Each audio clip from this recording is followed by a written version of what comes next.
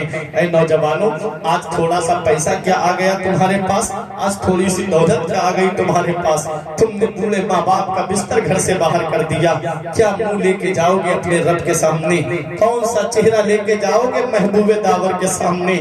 قیامت کے دن میرے آقا نے تم سے پوچھ لیا ماں باپ کی نعمت بڑھاپے میں ملی تھی، بتا کیا سلوک کر کے آیا، کیا جواب دو گے؟ خود کے بچے ایئر کنڈیشن روم میں رہتے ہیں اور یہ بوڑھے ماں باپ ہیں جو ٹینوں اور جھوپڑی اور خپڑیل میں رہ کر کے اپنی زندگی کو بسر کرتے ہیں، کیا اسی دن کے لیے ماں باپ اولاد اولاد کو جوان کرتے ہیں؟ کیا اسی دن کے لیے ماں باپ اولاد کو پالتے ہیں؟ ارے ہم نے دیکھا ہے کہ اگر 3 بیٹے ہیں ان کے تو تینوں کو الگ الگ روم بنا کے دیتے ہیں، اور ماں باپ اپنے لیے کوئی کمرہ نہیں بناتے، جانتے ہیں نا میرے بیٹے میرے بڑھاپے میں میرا سہارا بن جائیں گے، لیکن ہوتا کیا ہے وہی اولاد جو ہے وہ بڑھاپے میں ماں باپ کا بٹوارا کر دیتی ہے۔ باپ 1 مہینہ میرے پاس کھائے گا، ماں 1 مہینہ تیرے پاس کھائے گی۔ بوڑھے ماں باپ کو کھلانا تک دشوار ہو جاتا ہے۔ وہ باپ جس نے خون پسینہ بہا کر کے اپنی اولاد کے لیے روٹی لا کر کے رکھی، ایک بار ماں نے یہ کہہ دیا تھا کہ میرے بیٹے کو عید پر نئے کپڑے چاہیے، تیرا باپ مزدوری کر کے آیا، اوور ٹائم کر کے آیا، پیاس لگی مسجد کے نل سے پانی پی لیا، پانی کی بوتل خرید کے نہیں لی۔ کسی نے کہا کہ پانی کی بوتل کیوں نہیں خرید لیتے؟ تو اس باپ نے کہا تھا کہ 20 روپے بچ جائیں گے، میری اولاد کے لیے خرچے میں کام آ جائیں گے۔ پیارے مسلمانوں، ان احسانوں کا بدلہ کہاں سے چکاؤ گے؟ آج تمہارے بچے ایئر کنڈیشن روم میں رہیں، آج عید کے موقع پہ تمہارے گھر میں بہترین مال سے اور بہترین دکانوں سے شو روموں سے کپڑے آئیں تمہارے بچوں کے لیے، اور یہ بوڑھے باپ ہے، بوڑھا باپ ہے، بوڑھی ماں ہے کہ پرانے کپڑے پہن کر کے عید کے دن اللہ کی حمد و ثنا کرے اور خوشی کا اظہار کرے، میرے مولا میری اولاد خوش ہے تو اس میں ہم بھی خوش ہیں۔ کیا ان احسانوں کا بدلہ چکا سکتے ہو؟ کیا ہے ان احسانوں کا بدلہ دینے والی دنیا میں کوئی چیز؟ یہ بوڑھے ماں باپ ہے، پہلی محبت ماں باپ کی ہے دنیا میں جو بدلہ مانگتی ہے۔ اگر تم اپنے ماں باپ کے ساتھ بھلائی کرو گے تو تمہاری اولاد تمہارے ساتھ بھلائی کرے گی۔ اگر تم نے اپنے ماں باپ کے ساتھ بھلائی نہیں کی تو بڑھاپے میں یہ امید مت رکھنا کہ تیری اولاد تیرا سہارا بن جائے گی۔ مولانا جلال الدین رومی علیہ الرحمہ مثنوی کے اندر ایک واقعہ نقل کرتے ہیں، اور مولانا روم کا جو نتیجہ نکالتے ہیں وہ دل کی تختی پہ لکھنے کے قابل ہوتا ہے۔ آپ فرماتے ہیں کہ ایک شخص کی بیوی نے یہ شکایت کی کہ پوری رات تمہارا باپ کھانستا رہتا ہے، اس کی کھانسی کی وجہ سے میرے بچوں کی نیند خراب ہوتی ہے، اس کی کھانسی کی وجہ سے میں سو نہیں پاتی ہوں، ایسا کرو اس کا بستر وہاں کر دو جہاں جانور بنتے ہیں۔ اپنے باپ سے کہتا ہے ابا چلو میں تمہارا بستر وہاں کر دیتا ہوں جہاں جانور بنتے ہیں۔ مولانا روم فرماتے ہیں باپ نے پوچھا کہ بیٹا کس لیے؟ کہا ابا پوری رات کھانستے رہتے ہو، تمہاری کھانسی کی وجہ سے میرے بیوی بچے سو نہیں پاتے، اس لیے تمہارا بستر وہاں کر رہا ہوں۔ باپ نے کہا بیٹا میرے جسم کی ہڈیوں نے جواب دے دیا، میرے جسم کی طاقت نے جواب دے دیا، اب جہاں چاہے وہاں میرا بستر کر دے۔ باپ کو پیٹھ پہ لیا اور ساتھ میں ان کا بستر لیا اور جانوروں کے بندھنے کی جگہ پہ بستر کر دیا۔ اس کا بیٹا سمجھدار تھا، اس نے جب اپنے باپ کو کمبل دیا بولے ابا جب سردی لگے ٹھنڈ لگے تو یہ کمبل اوڑھ لینا۔ اس بچے نے اس کمبل کو کسی طریقے سے آدھا پھاڑ لیا، آدھا دادا کو دے دیا، آدھا ساتھ میں لے کے ابا سے کہتا ہے اب چلو۔ تو اس کے باپ نے کہا بیٹا اتنا اچھا لحاف، اتنی اچھی رضائی، اتنے اچھے کمبل گھر پہ رکھے ہیں میرے لال، تو نے اس کمبل کو کیوں خراب کر دیا؟ تو اس بچے نے ایک تاریخی جملہ کہا تھا، مولانا روم جو نتیجہ نکالتے ہیں وہ سونے کے قلم سے لکھنے کے قابل ہے۔ فرماتے ہیں اس بچے نے کہا ابا آج تمہارے باپ بوڑھے ہو گئے، تم نے ان کا بستر جانوروں کے بندھنے کی جگہ پہ کر دیا، اور میں آدھا کمبل اس لیے لے کے جا رہا ہوں کل جب تم بوڑھے ہو جاؤ گے اور جب میں تم کو یہیں پر لا کر کے لٹاؤں گا تو یہی آدھا کمبل میں تمہیں اوڑھنے کے لیے دوں گا۔ پتا چلا پہلی محبت ماں باپ کی ہے دنیا میں جو بدلہ مانگتی ہے۔ اگر تم اپنے ماں باپ کے ساتھ بھلائی کرو گے تو تمہاری اولاد تمہارے ساتھ بھلائی کرے گی۔ اگر تم نے اپنے ماں باپ کے ساتھ بھلائی نہیں کی تو یہ امید مت رکھنا کہ بڑھاپے میں تیری اولاد تیرا سہارا بن جائے گی۔ یہ ماں باپ کے احسانوں کو کیسے بھلا سکتے ہو؟ باپ درخت کے سائے کی طرح ہے اور ماں چھتری کے سائے کی طرح ہے۔ باپ جس دن یہ درخت گر جاتا ہے اس دن دھوپ کاٹتی ہے، کوئی سہارا بننے والا نہیں ہوتا ہے۔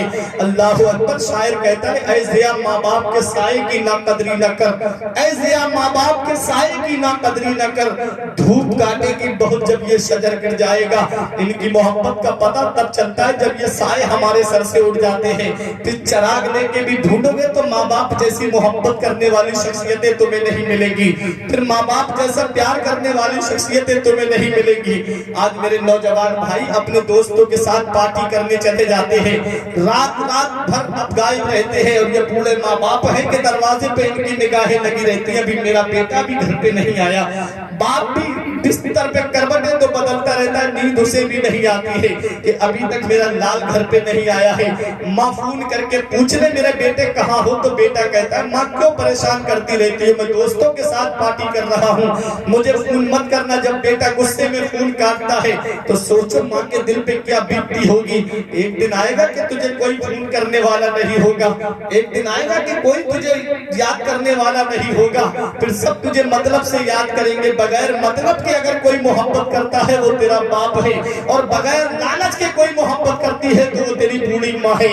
ماں باپ کی محبت میں دکھاوا نہیں ہوتا, ماں باپ کی محبت میں لالچ نہیں ہوتا. ایک شاعر نے کہا تھا کہ دھوپ کیسی بھی ہو سایہ نہیں کھونے دیتا, دھوپ کیسی بھی ہو سایہ نہیں کھونے دیتا, باپ راہ کیسی بھی ہو بے بس نہیں ہونے دیتا. بیچ کے اپنا لہو چاہے وہ روٹی لائے, باپ اولاد کو بھوکا نہیں سونے دیتا. بیچ کے اپنا لہو چاہے وہ روٹی لائے, باپ اولاد کو بھوکا نہیں سونے دیتا. نعمت کے وقت وہ کوئی اجرت نہیں مانگی, دنیا سے کبھی حسب ضرورت نہیں مانگی. یہ ماں کا جگر ہے کہ لہو اپنا پلا کر بیٹے سے کبھی دودھ کی قیمت نہیں مانگی. یہ ماں باپ ہیں, ان کے احسانوں کا بدلہ کہاں سے چکاؤ گے. علماء فرماتے 3 احسان ماں کے ایسے ہیں کہ بیٹا پوری زندگی ماں کی خدمت کرتا رہے تب بھی وہ ان کے احسانوں کا بدلہ نہیں چکا سکتا. سب سے پہلا احسان یہ ہے کہ اس نے 9 مہینے اپنے شکم میں رکھا, اور دوسرا احسان یہ ہے کہ اس نے اولاد کو جنم دیا, اس نے اولاد کو پیدا کیا. بعض عورتوں کا تو بچے کی ولادت کے وقت انتقال ہو جاتا ہے, کتنی پریشانی ہوتی ہے عورت کو. ایسا ہے گویا نئی زندگی ملی ہے جب بچے کی پیدائش ہو جاتی ہے. کتنی تکلیفیں, کتنی درد کے جھٹکے, کتنی پریشانیاں عورت نے برداشت کی, لیکن جب ایک بار اپنے بیٹے کا چہرہ دیکھا تو ساری تکلیفیں بھول گئی, ساری پریشانیاں بھول گئی. ہوا کیا, جوان ہوئی وہی اولاد تو اسی نے ماں باپ کو گھر سے باہر نکال کر کے رکھ دیا. کیا اسی دن کے لیے ماں باپ اولاد کو پالتے ہیں. اور تیسرا احسان ماں کا یہ ہے کہ اس نے اپنا خون جگر 2 سال تک دودھ کی شکل میں اپنی اولاد کو پلایا ہے. ان 3 احسانوں کا بدلہ بیٹا پوری زندگی ماں کی خدمت کرتا رہے تب بھی ان احسانوں کا بدلہ نہیں چکا سکتا. غوث اعظم کی والدہ نے یہ نہیں کہا میرے لال میں نے تجھے 9 مہینے اپنے شکم میں رکھا, تو اب مجھے چھوڑ کے جا رہا ہے. ماں نے یہ نہیں کہا میرے لال میں نے تجھے پیدا کیا, تو اب مجھے چھوڑ کے جا رہا ہے. ماں نے یہ نہیں کہا میرے لال میں نے تجھے 2 سال تک اپنا خون جگر دودھ کی شکل میں پلایا, میرے لال تو اب مجھے چھوڑ کر کے جا رہا ہے. ماں نے یہ نہیں کہا, یہ بھی نہیں کہا بیٹا بڑھاپے میں تیرے بعد میری خدمت کون کرے گا.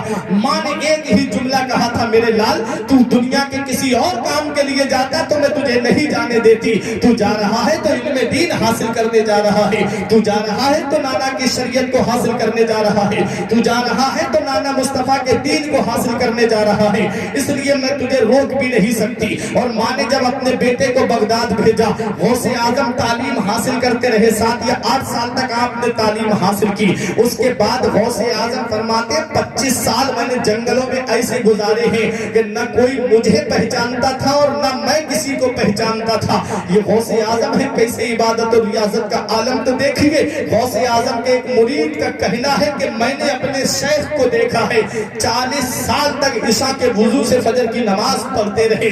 بس ذرا سوچو, عشاء کی نماز کے لیے وضو کرتے اور پوری رات اللہ کی عبادت کرتے, فجر کی نماز اسی وضو سے پڑھا کرتے تھے. 40 سال غوث اعظم کی پیٹھ بستر سے نہیں لگی, اس حال میں غوث اعظم نے اپنے رب کی عبادت کی. 15 سال اس حال میں غوث اعظم نے گزارے کہ آپ ایک پیر پہ کھڑے ہو جاتے تھے اور ایک پیر زمین پہ رکھ کر کے ایک کسی چیز کا سہارا لے کر کے پوری رات قرآن کی تلاوت کرتے تھے.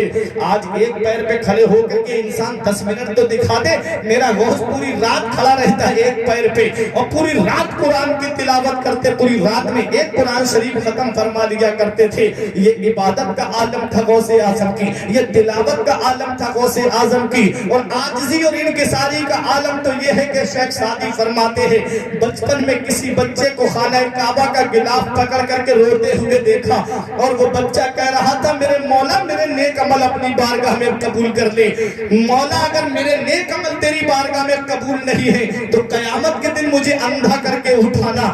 کسی نے پوچھا ہے اس طرح سے رو رو کے اپنے رب کو منانے والے ذرا اپنا نام تو بتا دے, تو ہے کون کون؟ تو اس بچے نے کہا تھا مجھے عبد القادر جیلانی کہتے ہیں۔ یہ غوث اعظم جن کی پرہیزگاری کی لوگ قسمیں کھائیں، وہ غوث اعظم جن کی بارگاہ سے ولایت کا بجٹ پاس ہو، آدمی اس وقت تک ولی بنتا ہی نہیں ہے جب تک غوث اعظم اس پہ دستخط نہیں کر دیتے ہیں۔ اتنا بڑا اللہ کا ولی اور خوف خدا کا یہ عالم اور اپنے رب کی عبادت کا یہ عالم، قرآن کی تلاوت کا یہ عالم کہ اپنے رب کو ہر وقت یاد کرتے ہیں۔ میرے غوث کہتے ہیں کہ میں پیدا تو جیلان میں ہوا ہوں، لیکن ایک ہی ارادہ ہے کہ اسلام کی خدمت ہو جائے، ایک ہی منشا تھا میرے غوث کا، کیسے ان بادشاہوں کے دربار میں جو طوائف ناچتی ہے، کیسے ان کے دربار سے طوائف نکل جائے اور اس میں قرآن کی تلاوت ہونے لگے۔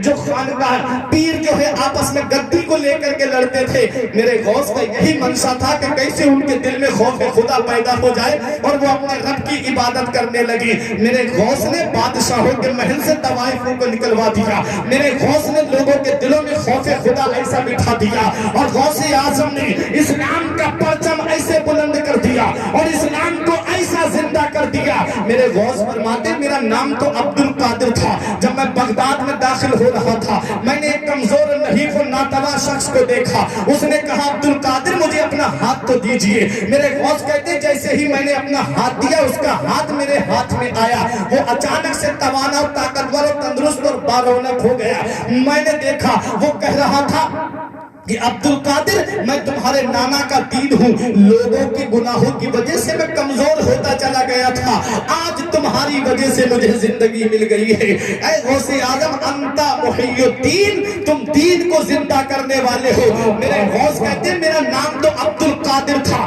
جب میں بغداد کی جامع مسجد کی طرف آیا تو لوگ مجھے سلام کر رہے تھے، السلام علیکہ یا محی الدین، اے دین کو زندہ کرنے والے تمہیں سلام ہو۔ میرے غوث کہتے ہیں مجھے محی الدین کے نام سے جاننے لگے۔ بریلی کا امام پکار کے کہتا ہے تو حسنی حسینی کیوں نہ محی الدین ہو، اے خضر مجمع بحرین ہے دریا تیرا، شکر کے جوش میں جو ہے وہ تجھے کیا جانے، خضر کے ہوش سے پوچھے کوئی رتبہ تیرا۔ نعرہ تکبیر، نعرہ رسالت، مسلک اعلی حضرت فیضان غوث اعظم حضرت علامہ فرقان منظری صاحب قبلہ اراکین کمیٹی۔ حضرات یہ غوث اعظم ہے، 40 سال غوث اعظم نے تقریر کی، واعظ و نصیحت، جس طریقے سے اسلام کی خدمت ہوتی ہے غوث اعظم نے اس طریقے پہ بیٹھ کر کے اسلام کی خدمت کی۔ واعظ و نصیحت تقریر کے ذریعے اسلام کی خدمت ہوتی ہے۔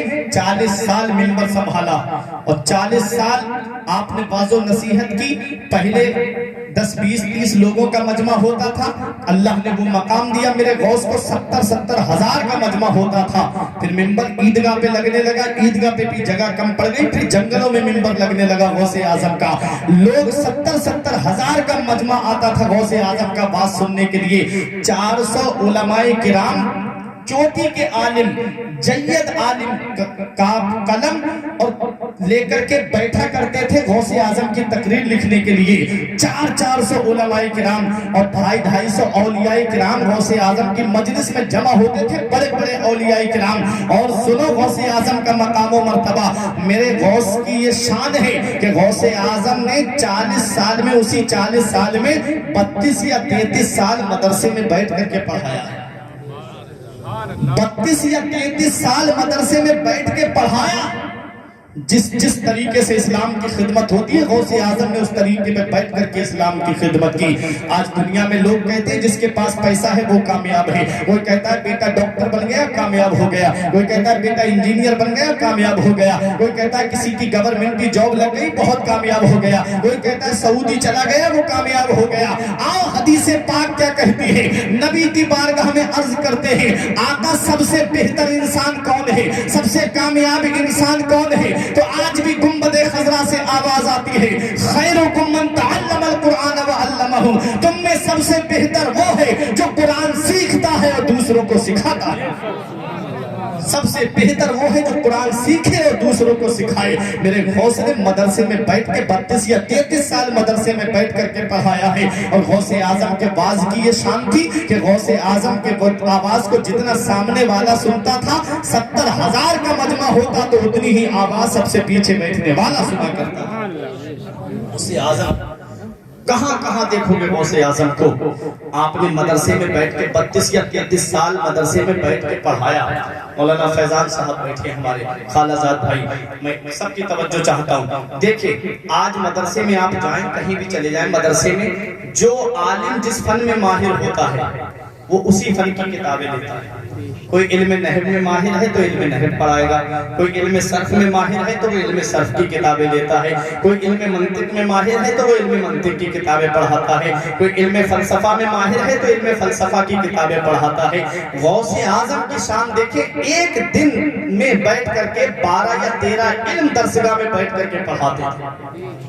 سب سے پہلے فن تفسیر, پھر اس کے بعد فن حدیث, پھر اس کے بعد فقہ اصول فقہ, پھر اس کے بعد عقائد, پھر اور علوم کا نمبر آتا تھا. صبح فجر کے بعد وظیفہ پڑھتے, وظیفہ پڑھ کے درسگاہ میں بیٹھ جاتے اور ظہر کی نماز تک مدرسے میں بچوں کو پڑھاتے رہتے. یہ غوث اعظم کی شان ہے, یہ غوث اعظم کا مقام ہے. جانتے ہو غوث اعظم کو اتنا بڑا مقام کیسے ملا, غوث اعظم کو اتنی بڑی شان کیسے ملی؟ تو خود میرے غوث قصیدہ غوثیہ میں فرماتے, درست العلم حتی صرت کتبہ, میں نے اتنا علم حاصل کیا کہ اللہ نے مجھے کتب بنا دیا. پتا چلا سرداری علم سے ملتی ہے, بلند رتبہ علم سے ملتا ہے, بلند مقام علم سے ملتا ہے, بلند شان علم سے ملتی ہے. آج سیکٹر بیورو کی رپورٹ کے مطابق یہ رپورٹ میں بات ظاہر ہو چکی ہے, 95% مسلمان تعلیم یافتہ نہیں ہے. آج 95% مسلمان پڑھا لکھا نہیں ہے. اے مسلمانوں, تم نے اپنی تاریخ کو بھلا دیا. سب سے پہلی وہی نبی پہ جو نازل ہوئی تھی, اقرا باسم ربک الذی خلق, خلق الانسان من علق, اقرا وربک الاکرم الذی علم بالقلم. جس قوم کی ابتدا ہی پڑھائی اور قلم سے ہوئی تھی, آج وہی قوم تعلیم سے پیچھے ہو گئی. آج اسی قوم کے ہاتھ میں قلم نہیں ہے. اسی لیے پولیس محکمے میں تم جاؤ تو مسلمان ذلیل و رسوا ہوتا ہے. آج بینکوں کے اندر جاؤ تو مسلمان فارم لے کے ایک دوسرے کے ہاتھ جوڑتا ہوا نظر آتا ہے, میرا فارم بھر دیجئے, مجھے پیسے نکالنا ہے یا مجھے پیسے جمع کرنا ہے, میرا فارم بھر دیجئے. کتنی ذلت و رسوائی ہوتی ہے جب آدمی منع کر دیتا ہے. اے پیارے مسلمانوں, تمہاری ابتدا ہی پڑھائی سے ہوئی تھی, تمہارے ہاتھ میں قلم ہونا چاہیے تھا. اے میرے بزرگوں, تم نے تو اپنی زندگی کو گزار لیا ہے یہ تھوڑے سے پیسوں کے چکر میں کہ بیٹا پیسے کما کے لے آئے گا تو بہت کامیاب ہو جائے گا. نہیں, اس کی وجہ سے بچوں کا فیوچر خراب مت کرنا, اس کی وجہ سے ان کا مستقبل خراب مت کرنا, بلکہ اپنی اولاد کو تعلیم دینا. پہلے دینی تعلیم دو, پہلے قرآن و حدیث کی تعلیم دو, پھر اس کے بعد میں انہیں ڈاکٹر بناؤ, پھر اس کے بعد میں انہیں انجینئر بناؤ, پھر اس کے بعد میں انہیں پروفیسر بناؤ, پھر ان کے بعد میں ان کو کسی بھی محکمے میں ڈالو. جب دین کا علم اس کے پاس ہوگا, جب شریعت کا علم اس کے پاس ہوگا, تو وہ ڈاکٹر بعد میں ہوگا, پہلے مدینے والے مصطفیٰ کا غلام ہوگا. وہ انجینئر بعد میں ہوگا, پہلے مدینے والے مصطفیٰ کا غلام ہوگا. وہ پولیس محکمے میں بعد میں ہوگا, پہلے مدینے والے مصطفیٰ کا غلام ہوگا. اس لیے اپنے بچوں کو تعلیم دو, اپنے بچوں کو تعلیم دو, اور اپنے بچوں کو مدرسے میں بھیجو. جو کہ نبی فرماتے ہیں, من سلک طریقا یلتمس فیہ علما سہل اللہ طریقا الی الجنہ. جو علم دین حاصل کرنے کے لیے راستہ چلتا ہے, اللہ تعالیٰ اس کے لیے جنت کا راستہ آسان کر دیتا ہے. نبی فرماتے ہیں, جو علم دین حاصل کرتا ہے, فرشتے اس کے قدموں کے نیچے اپنے نورانی پروں کو بچھا دیتے ہیں. ارے عالم یا طالب علم بستی کے کسی قبرستان سے گزر جائے تو اللہ تعالیٰ 40 دن کے لیے قبرستان کے مردوں سے عذاب قبر کو اٹھا لیتے ہیں.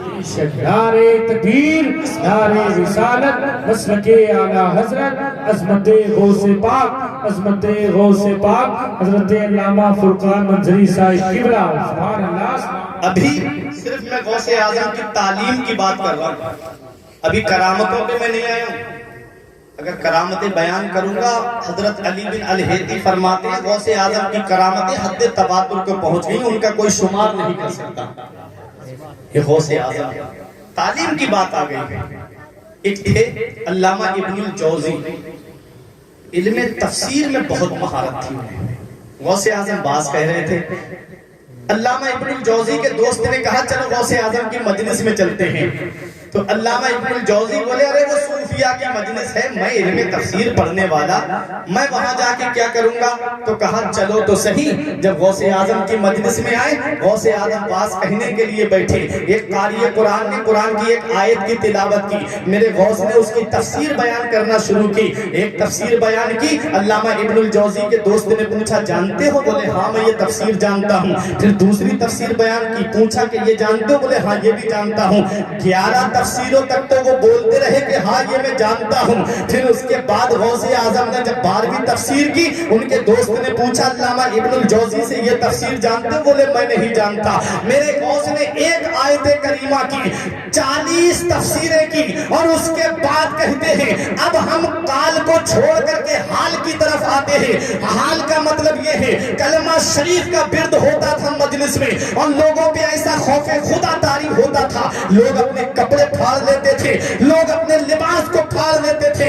علامہ ابن الجوزی کے دوست نے کہا میں نے دیکھا کہ علامہ ابن الجوزی کہاں چلے گئے۔ جب غوث اعظم نے کہا اب ہم قال کو چھوڑ کے حال کی طرف آتے ہیں، تو جب اللہ کی آوازیں مجلس میں بلند ہوئی، علامہ ابن الجوزی کو جب ڈھونڈا تو وہ غوث اعظم کے قدموں کے نیچے اپنا سر رکھے ہوئے تھے اور کہہ رہے تھے اے میرے غوث اعظم میں آپ کا مرتبہ جان گیا، میں آپ کی شان جان گیا، میں آپ کے مرتبے کو پہچان گیا۔ بریلی کا امام بریلی سے پکار کے کہتا ہے سر بھلا کیا کوئی جانے کے ہے کیسا تیرا، سر بھلا کیا کوئی جانے کے ہے کیسا تیرا، اولیاء ملتے ہیں آنکھیں وہ ہے تلوار۔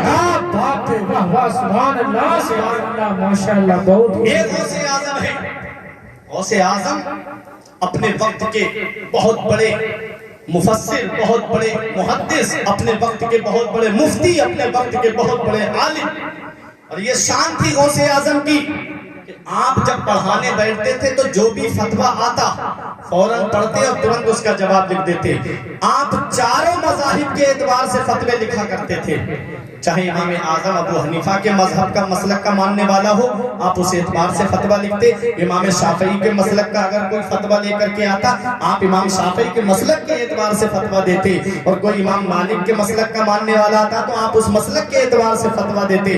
یہ غوث اعظم کی شان ہے۔ اب آخری بات سن لو، میرے غوث فرماتے ہیں مریدی لا تخف اللہ ربی اتانی رفعتا نلت المنالی، اے میرے مرید، اے مجھ سے محبت کرنے والے مت ڈر، اللہ میرا رب ہے۔ میرے غوث اپنے مریدوں کو دلاسا دیتے ہیں، مریدوں کے مریدوں کو دلاسا دیتے ہیں، جو قادری نسبت رکھتے ہیں، جو قادری سلسلے میں مرید ہیں، جو قادری سلسلے کے ماننے والے ہیں، جو قادری سلسلے سے تعلق رکھنے والے ہیں۔ دیکھو میرے غوث فرماتے ہیں میرا مرید یا میرے مریدوں کا مرید اس وقت تک دنیا سے نہیں جائے گا جب تک اللہ تعالیٰ اسے توبہ کی توفیق نہیں دے دے۔ اعلیٰ حضرت کہتے ہیں قادری کر قادری رکھ قادریوں میں اٹھا قدر عبد القادر قدرت نما کے واسطے۔ یہ ہے غوث اعظم۔ کہتے ہیں میں نے جہنم کے دروغہ سے پوچھا کیا میرا کوئی مرید بھی جہنم میں ہے؟ تو جہنم کے دروغہ نے کہا عبد القادر تمہارا مرید جہنم میں نہیں۔ میرے غوث فرماتے اِنَّا شُیُوخَ الْإِنْسِ وَإِنَّا شُیُوخَ الْجِنِّ أَنَا شَیخُ الْکُلِّ۔ بہجت الاسرار شریف کے اندر ہے، میرے غوث نے فرمایا انسانوں کے بھی پیر ہوتے ہیں، جنات کے بھی پیر ہوتے ہیں۔ میرے غوث فرماتے ہیں انا شیخ الکل، میں پیروں کا پیر ہوں، میں پیران پیر ہوں۔ تاج الشریعہ بریلی سے پکار اٹھے پیروں کے آپ پیر ہیں یا غوث المدد، پیروں کے آپ پیر ہیں یا غوث المدد، اہل صفا کے میر ہیں یا غوث المدد، صدقہ رسول پاک کا جھولی میں ڈال دو ہم قادری فقیر ہیں یا غوث المدد۔ حضرات تو یہ غوث اعظم فرماتے ہیں مریدی لا تخف اللہ ربی، اے مجھ سے محبت کرنے والے مت ڈر، اللہ میرا رب ہے۔ میں نے عالم تصور میں عرض کیا میرے غوث ہم کہاں نہ ڈرے، اگر پردھان کہہ دے مت ڈر تو مطلب ہے گاؤں میں مت ڈر، اگر چیئرمین کہہ دے مت ڈر تو مطلب ہے قصبہ و تحصیل میں مت ڈر، اگر بدھایک کہہ دے مت ڈر تو مطلب ہے ضلع میں مت ڈر، اگر سی ایم کہہ دے مت ڈر تو مطلب ہے صوبے میں مت ڈر، اگر پی ایم کہہ دے مت ڈر تو مطلب ہے ملک میں مت ڈر، کیونکہ پردھان کی گاؤں میں چلتی ہے، چیئرمین کی قصبے اور تحصیل میں چلتی ہے، ودھایک کی ضلع میں چلتی ہے، سی ایم کی صوبے میں چلتی ہے، پی ایم کی ملک میں چلتی ہے۔ ایک گاؤں والا دوسرے گاؤں والے سے تو ڈر سکتا ہے، ایک شہر والا دوسرے شہر والے سے تو ڈر سکتا ہے، ایک صوبے والا دوسرے صوبے والے سے تو ڈر سکتا ہے، ایک ملک والا دوسرے ملک والے سے تو ڈر سکتا ہے۔ اے میرے غوث اعظم، آپ نے فرمایا ہے مجھ سے محبت کرنے والے ڈرنے کی ضرورت نہیں ہے۔ ہم کہاں پر نہ ڈرے؟ کیا اپنے گاؤں میں نہ ڈرے؟ کیا قصبے اور تحصیل میں نہ ڈرے؟ کیا ضلع میں نہ ڈرے؟ کیا صوبے اور ملک میں نہ ڈرے؟ کہاں نہ ڈرے غوث اعظم؟ تو غوث اعظم کے گنبد سے آواز آتی ہے، قبولی فی السماء والارض دقت، اے مجھ سے محبت کرنے والے، جس عبد القادر کا تو نے دامن پکڑا ہے، اس کی بلندی کے جھنڈے آسمانوں پر بھی لہرا رہے ہیں اور زمین پر بھی لہرا رہے ہیں۔ جس عبد القادر کا تو نے دامن پکڑا ہے، تجھے نہ زمین کے اوپر ڈرنے کی ضرورت ہے، نہ زمین کے نیچے ڈرنے کی ضرورت ہے۔ جمیل قادری پکار کے کہتے ہیں، خدا کے فضل سے ہم پر ہے سایہ غوث اعظم کا، ہمیں دونوں جہاں میں ہے سہارا غوث اعظم کا۔ مریدی لا تخف کہہ کر تسلی دی غلاموں کو، قیامت تک رہے بے خوف بندہ غوث اعظم کا۔ ہماری لاج کس کے ہاتھ ہے؟ بغداد والے کے مصیبت ٹال دینا کام کس کا؟ غوث اعظم کا۔ غوث اعظم میرے غوث فرماتے والقیت سری فوق میتر لقامہ بقدرت المولا تعالی، فرماتے اگر میں اپنا راز کسی مردے پہ ڈال دوں تو اللہ کی قدرت سے اٹھ کے کھڑا ہو جائے۔ میرے غوث فرماتے والقیت سری فوق بہار، اگر میں اپنا راز سمندر پہ ڈال دوں تو خشک ہو جائے۔ فرماتے میرے غوث اگر میں اپنا راز پہاڑوں پہ ڈال دوں تو ریزہ ریزہ ہو جائے۔ میرے غوث فرماتے ہیں میں وہاں ہوں جہاں سورج نکلتا ہے، مجھ سے محبت کرنے والا وہاں ہوں جہاں سورج ڈوبتا ہے۔ اگر وہ عبد القادر کو مدد کے لیے پکارتا ہے تو عبد القادر اس کی مدد کو پہنچتا ہے۔ غوث فرماتے ہیں میں وہاں ہوں جہاں سورج ڈوبتا ہے، مجھ سے محبت کرنے والا وہاں ہوں جہاں سورج نکلتا ہے۔ اگر اس کا سطر کھل جاتا ہے تو عبد القادر اسے اپنے ہاتھ سے ڈھانپ دیتا ہے۔ اتنے بڑی شخصیت کا ذکر سننے آپ یہاں پر بیٹھے، اس پیران پیر کا ایک قول لے کر کے چلے جاؤ، دل کی تختی پہ لکھ لو۔ شیخ سخی سلطان باہو رحمت اللہ علیہ، جن کا مزار پاکستان میں ہے، انہوں نے لکھا ہے سلسلہ قادریہ کا جو منکر ہے، سلسلہ قادریہ کا جو منکر ہے وہ تین حالتوں سے خالی نہیں ہے، یا تو وہ حاسد ہوگا، یا وہ ناقص ہوگا، یا وہ دنیا سے جائے گا تو وہ اس حال میں جائے گا کہ اس کے اوپر گناہوں کا بوجھ ہوگا۔ یہ سخی سلطان باہو رحمت اللہ علیہ کا قول ہے۔ میرے غوث کی بارگاہ میں ایک مرید نے آ کر کے کہا حضور گھر میں کمانے والے بہت ہیں لیکن برکت نہیں ہوتی، کچھ ایسا طریقہ بتا دیں گھر میں برکت ہونے لگے۔ میرے غوث نے فرمایا اپنے دروازے پہ ایک پردہ کر لینا۔ وہ آیا اور آ کر کے پردہ اس نے کر لیا۔ ایک مہینے کے بعد آیا بڑا نذرانہ لے کے، حضور گھر میں بہت برکت ہو رہی ہے۔ فرمایا تو جاؤ اللہ کا شکر ادا کرو۔ بولے حضور تھوڑا نذرانہ لے لیجیے۔ فرمایا مجھے اس کی ضرورت نہیں۔ بولا اچھا حضور یہ بتائیے اس پردے میں ایسا کون سا کمال تھا جس کی وجہ سے میرے گھر میں برکت ہونے لگی؟ میرے غوث نے فرمایا جو تیرا گھر تھا وہ مین راستے پہ تھا، لوگ گزرتے تھے تیرے گھر کے سامنے سے، آتے تھے جاتے تھے، آتے تھے جاتے تھے، انہی گزرنے والوں میں بے نمازی بھی گزرا کرتے تھے۔ جب بے نمازی کی نظر تیرے گھر کے دروازے پہ پڑتی تھی تو اس کی نحوست کی وجہ سے اللہ نے تیرے گھر کی برکت کو ختم کر دیا۔ اب مجھے بتاؤ بہانپور والوں، صرف بے نمازی کی نظر دروازے پہ پڑ جائے تو اللہ گھر کی برکت ختم کر دے، اور جس گھر میں پوری کی پوری فیملی بے نمازی ہو، دن کے 8-9 بجے سو کر کے اٹھتے ہوں، اس گھر میں برکت کہاں سے ہوگی؟ اگر چاہتے ہو کہ گھر میں ایک سکون کا ماحول ہو جائے، چاہتے ہو کہ گھر میں ایک اچھا ماحول ہو جائے، خوشگوار ماحول ہو جائے، تو اب خود بھی نماز کی پابندی کرو، اپنے گھر والوں کو بھی نماز کا پابند بناؤ۔ یہی میرا ایک پیغام تھا۔ یہ زندگی سواریے دل شاد کیجئے، لمحات زندگی کے نہ برباد کیجئے۔ جب مقصد حیات عبادت خدا کی ہے، پڑھیے نماز، مسجدیں آباد کیجئے۔ سبھی کے سامنے ایک دن ضرور آتا ہے، یہ حسن فانی ہے لیکن غرور آتا ہے۔ کسی کریم سے پاؤڈر سے کچھ نہیں ہوتا، نماز پڑھنے سے چہرے پہ نور آتا ہے۔ پروردگار عالم کی بارگاہ میں دعا ہے میرے کچھ عرض کرنے میں سبقت لسانی کی وجہ سے یا بتقاضۂ بشریت کوئی غلطی ہو گئی، مولا مجھے معاف فرمائے۔ استغفر اللہ ربی من کل ذنب و اتوب الیہ۔ کلمہ طیبہ پڑھنے لا الہ الا اللہ محمد رسول اللہ صلی اللہ علیہ وسلم۔ رہی کلی تو پھول کھلیں گے، زندگی باقی رہی پھر ملیں گے۔ السلام علیکم۔ ماشاءاللہ۔